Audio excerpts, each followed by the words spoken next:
Perdana Menteri Inggris Keir Starmer menghadapi tekanan politik besar setelah sejumlah anggota parlemen melontarkan kritik tajam di House of Commons terkait dua skandal sensitif yang melibatkan individu dengan hubungan ke pelaku kejahatan seksual. Kontroversi pertama muncul dari dugaan bahwa kantor Starmer mendorong penunjukan seorang tokoh ke jabatan penting meskipun memiliki relasi dengan pelaku kejahatan seksual yang telah divonis. Tuduhan ini mencuat setelah kesaksian mantan pejabat diplomatik yang menyebut adanya upaya lobi internal untuk mengamankan posisi tersebut. Situasi semakin memanas karena polemik kedua terkait pemeriksaan latar belakang tokoh yang dikaitkan dengan mendiang miliarder Jeffrey Epstein yang turut menyeret nama pejabat pemerintahan. Sejumlah anggota parlemen juga menyoroti penanganan kasus grooming gangs di Inggris yang dinilai lambat dan belum tuntas. Mereka menilai pemerintah seharusnya memprioritaskan perlindungan korban serta penyelidikan menyeluruh. Mr. Speaker, the House and the public watching will note the Prime Minister failed to answer my questions. But Mr. Speaker, the chaos in this government mustn't stop us from focusing on the cost of living crisis hitting our country.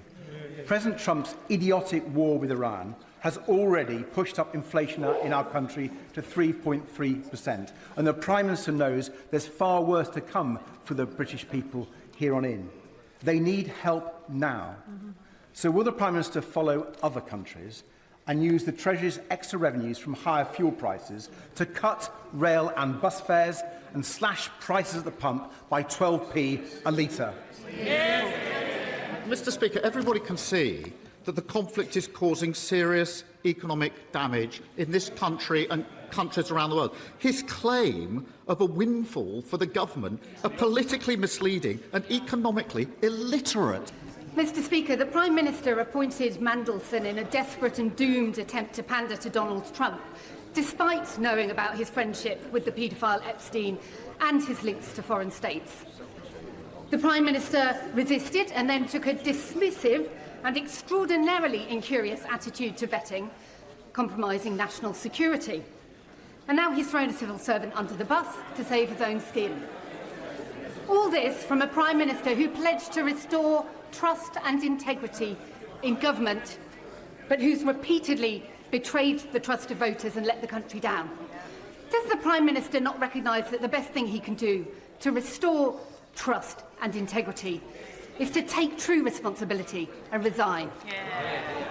Mr. Speaker, let me just correct what she said. There was no dismissive attitude to develop vetting. I knew the post was subject to develop vetting. It was subject to develop vetting. What didn't happen was I was told of the UK SV recommendation. That was a serious error of judgment.